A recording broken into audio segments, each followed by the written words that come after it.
భవానీ ఎన్నికల కురుక్షేత్ర యుద్ధం మొత్తానికి ఆఖరి ఘట్టం ఓట్ల లెక్కింపు ప్రక్రియ మరికొద్ది రోజుల్లోనే అనగా జూన్ 4న జరగబోయే ఈ కౌంటింగ్ ప్రాసెస్ ఏ రకంగా ఉంటుంది, ఒక ఏజెంట్ గా మనం కౌంటింగ్ కేంద్రానికి వెళ్లేటప్పుడు ఏమేం జాగ్రత్తలు ఏమేం తీసుకెళ్లాలి, లోపల కౌంటింగ్ హాల్ సెటప్ ఎలా ఉంటుంది, ఆ ప్రాసెస్ ఏంటి, ఇవన్నీ 1 by 1 సరే డీటెయిల్డ్ గా చూద్దాం. నెంబర్ 1, కౌంటింగ్ కేంద్రానికి మనం ఎప్పుడు వెళ్ళాలి? ఓట్ల లెక్కింపు ప్రక్రియ అనేది పొద్దున్నే 8 గంటలకు స్టార్ట్ అవుతుంది కనుక ఉదయం 6 గంటలకల్లా ఒక్కసారి కౌంటింగ్ హాల్ లోకి వెళ్తే మళ్ళీ ఇప్పుడు సాయంత్రానికి బయటకు వచ్చే అవకాశం ఉంటది కాబట్టి బాగా పుష్టిగా తిని అవసరమైన టాబ్లెట్స్ అన్ని వేసుకొని ఖచ్చితంగా పొద్దున్నే 6 గంటలకల్లా మనం కౌంటింగ్ కేంద్రం దగ్గర ఉండాల్సిందే. నెంబర్ 2, ఏజెంట్లు కౌంటింగ్ కేంద్రానికి వచ్చేటప్పుడు వారి వెంట ఏమేం తెచ్చుకోవాలి? ఫామ్ 18 అనగా నియామక పత్రం, entry pass, ID card, okay, అలాగే ఏదైనా ప్రభుత్వ గుర్తింపు card, Aadhaar card, pan card, passport, ఇలాగా ఏదైనా ఫోటో ఉన్న గుర్తింపు కార్డు మాత్రమే. వీటితో పాటు చాలా ముఖ్యమైనది ఒకటి ఉంది, ఈ ఫామ్ 17C అంటారు దాన్ని. ఫామ్ 17C ఎన్నిక జరిగిన రోజున మనకి ఎంతమంది ఓట్లు వేసినారు,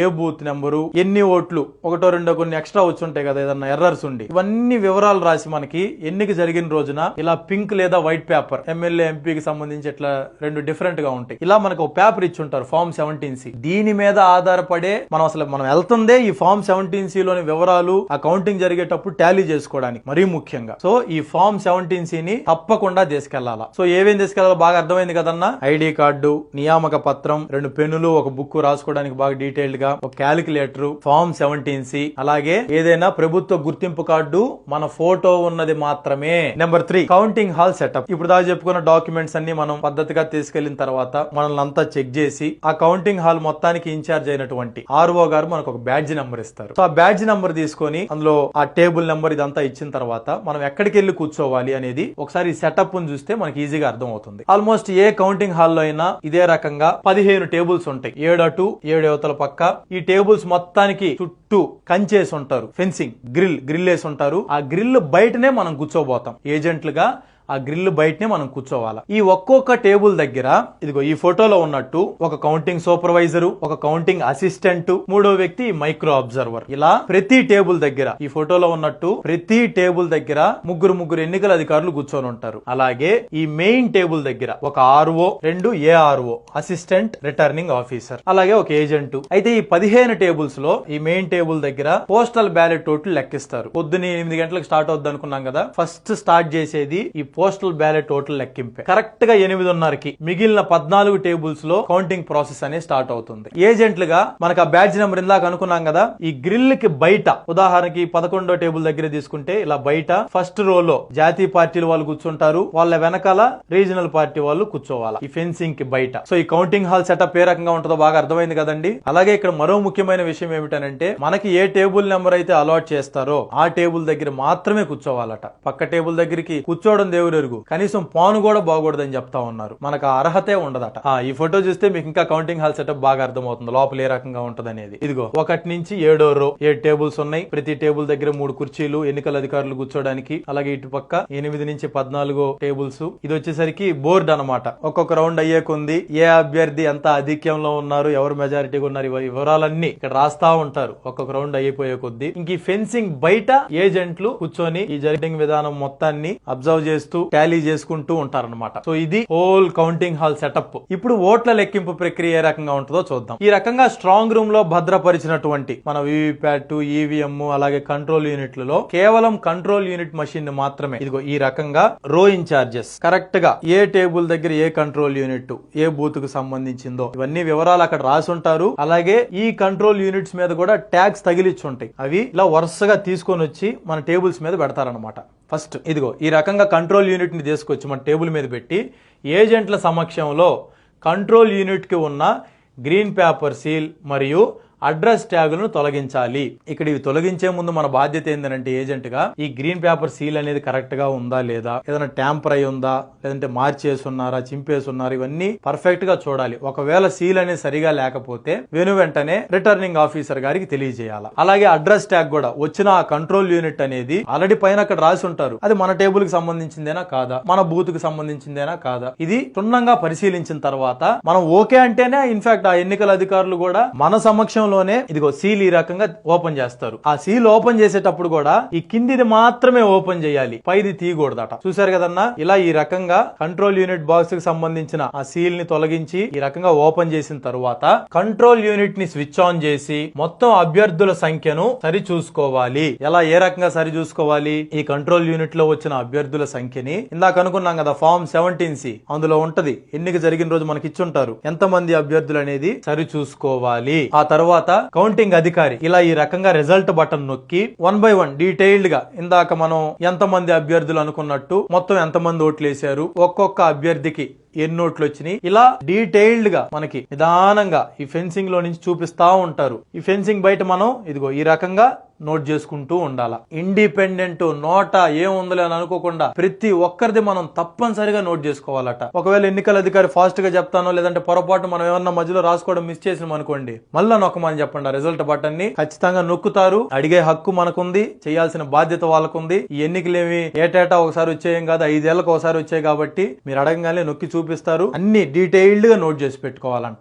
ఇందాక అనుకున్నట్టు రిజల్ట్ బటన్ నొక్కి కంట్రోల్ యూనిట్ లో నిక్షిప్తమైన మొత్తం ఓట్ల సంఖ్యను ఫామ్ 17C లో నమోదు చేసిన మొత్తం ఓట్ల సంఖ్యతో సరి చూసుకోవాలి. ఇప్పుడు ఇందాక ఫామ్ 17C ఏదైతే అనుకున్నామో అందులో రెండో పార్ట్, ఈ రెండో పార్ట్ అనేది మనతో పాటు ఎన్నికల అధికారులు కూడా అవతల పక్క వాళ్ళు ఫామ్ 17C లోని పార్ట్ 2 లో ఇదిగో ఈ రకంగా సీరియల్ నెంబర్ 1, ఆయన పేరు, నెంబర్ ఆఫ్ ద ఓట్స్, ఎన్ని ఓట్లు వచ్చినాయి, ఇలా మొత్తం డీటెయిల్ గా ప్రతి క్యాండిడేట్ మనతో పాటు అవతల పక్క వాళ్ళు కూడా రాసుకుంటా ఉంటారు. ఓకే, ఒక కంట్రోల్ యూనిట్ ఒక పెట్ అయిపోయిందంటే, అంటే వరుసగా అన్ని 14 టేబుల్లో పూర్తిగా అందరి పెట్లు లెక్కేసుకోవడం రాసుకోవడం అయిపోయిందని అంటే ఒక రౌండ్ పూర్తయినట్లు లెక్క, ఒక రౌండ్ కౌంటింగ్. ఇదంతా అయిపోయిన తర్వాత ప్రతి ఒక్క ఏజెంట్ దగ్గర ఇదిగో ఈ రకంగా చూపించి మన సంతకాలు అడుగుతారు. ఫామ్ 17C లోని రెండవ భాగంలో కౌంటింగ్ ఏజెంట్ల సంతకాలు తీసుకొని చివరిగా పూర్తి వివరాలను రిటర్నింగ్ అధికారికి వారు సమర్పిస్తారు. ఎవరు? ఎన్నికల అధికారులు. సో ఈ సంతకాలు పెట్టే ముందు మళ్ళీ ఒకసారి ఇందాక అనుకున్నట్టు మొత్తం ఎంత మంది అభ్యర్థులు, మొత్తం ఎన్ని ఓట్లు,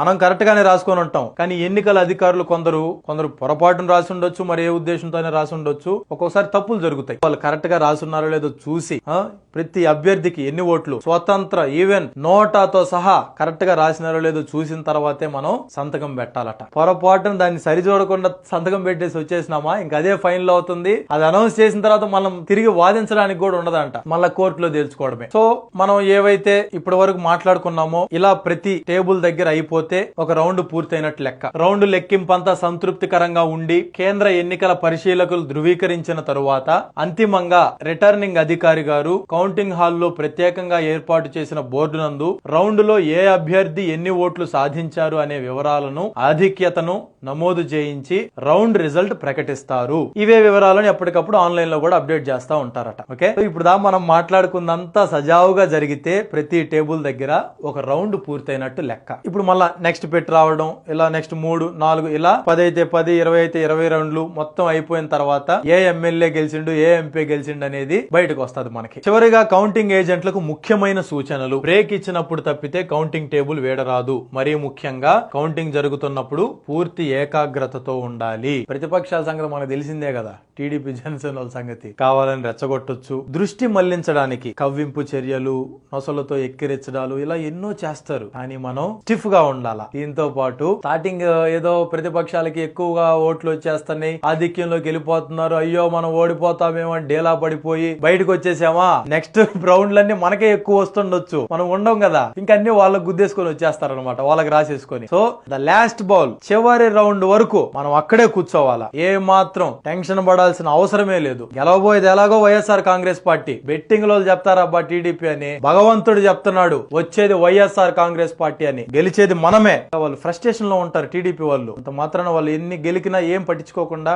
ఏమన్నా చేయెత్తితే చేయెత్తడమే, మనల్ని డివియేట్ చేయడానికి ఎన్నెన్నో చేయడానికి ప్రయత్నిస్తుంటారు. ఎక్కడ చూపు పక్కకు తిప్పుకోకుండా మన పనిని మనం జాగ్రత్తగా చేసుకోవాలట. తర్వాత ప్రతి రౌండ్ కు లెక్కింపు పూర్తి కాగానే ఫలితాలను అందుకు సంబంధించిన పత్రములపై టేబుల్ ఇన్ఛార్జ్ సక్రమంగా నమోదు చేసి సంతకం చేసినది లేనిది జాగ్రత్తగా గమనించవలెను. ఎలక్షన్ కమిషన్, ఎన్నికల అధికారులు మనం మొదటి నుంచి చూస్తున్నాం కదా, ఏ రకంగా ఏకపక్షంగా ఎవరి తట్టు పనిచేస్తున్నారు, ఏ రకంగా ప్రవర్తిస్తున్నారు అనేది మనం ఇక్కడ బాగా గమనించాలి. ఉదాహరణకు మనకు 316 చూపించి ఇంగ్లీష్ లో 316 అని చెప్తా అక్కడ 360 రాసేసుకుంటాడు. ఏముందా ఇండిపెండెంట్ లోనో స్వతంత్ర అభ్యర్థులను ఎక్కడో చోట అడ్జస్ట్ చేసేసి ఆ ఎన్నికల అధికారి ఏ పార్టీ వాళ్ళకైతే అనుకూలంగా ఉన్నాడో ఆ పార్టీని గెలుస్తున్నట్టుగా చూపించవచ్చు, వాళ్ళకి సహకరించవచ్చు. సో మనం ఆ ఎన్నికల అధికారి కూడా కరెక్ట్ గా రాస్తున్నాడో లేదనేది తప్పకుండా చూసుకోవాలా. అలాగే ఎవరైనా టేబుల్ ఇన్ఛార్జ్ సక్రమంగా కౌంటింగ్ చేయడం లేదని గాని పక్షపాతంగా వ్యవహరిస్తున్నారని గాని మీరు గుర్తిస్తే వెంటనే రిటర్నింగ్ అధికారికి అతను ఏ తప్పులు చేస్తున్నాడో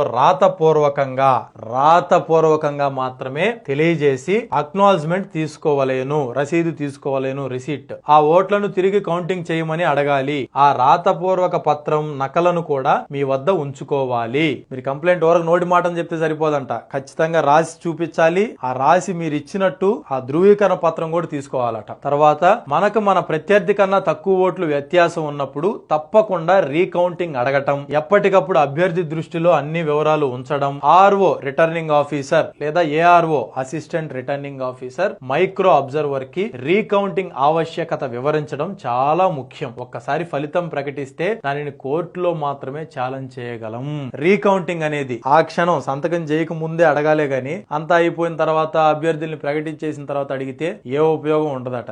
ఇక బయటికి వచ్చి మళ్ళీ కోర్టులో మాట్లాడుకోవాల్సింది, దానికోసం ఇంకా వెనకాల తిరుగుతాం. ఓకే, ప్రతి రౌండ్ లోనూ జాగ్రత్తగా ఉండాలి. అవసరమైన చోట అవసరమైన విషయాలపై రాతపూర్వకంగా తెలియపరచాలి. చక్కటి లాజిక్ ప్రకారం వినయంగా న్యాయం చేయమని అడగాలి. తొలి రౌండ్ నుంచి పద్ధతి ప్రకారం నడుచుకుంటే అవసరం వస్తే రీకౌంటింగ్ కి మన కేసు చాలా బలంగా ఉంటుంది. సో చూశారుగా, డిసిప్లిన్, క్రమశిక్షణ, ఎన్నికల అధికారులతో దురుసుగా ప్రవర్తించకుండా నియమ నిబంధనలను అనుసరిస్తూ పద్ధతిగా నడుచుకుంటే అన్నిటికీ బాగుంటుంది. చివరిలో అది మనకి ఎంతో హెల్ప్ఫుల్ అవుతుంది అని చెప్తున్నారు. సో ఇదండి కౌంటింగ్ ప్రొసీజర్. నాకు తెలిసిన మేరకు మాక్సిమం చెప్పాను. మీకు ఇంకా ఏమన్నా సందేహాలు ఉంటే మీ తోటి ఏజెంట్లని లేదా అందరికి ప్రధాన ఏజెంట్ ఉంటారు కదా, అతన్ని అడిగి నిర్మోహమాటంగా మీ డౌట్స్ అన్నిటిని క్లియర్ చేసుకున్న తర్వాతే కౌంటింగ్ హాల్లోకి అడుగు పెట్టండి. అస్సలుగా టెన్షన్ పడాల్సిన అవసరమే లేదు. మనం గెలవబోతున్నాం. వైఎస్ఆర్ కాంగ్రెస్ పార్టీ ఖచ్చితంగా విజయం సాధించబోతుంది. All the very best.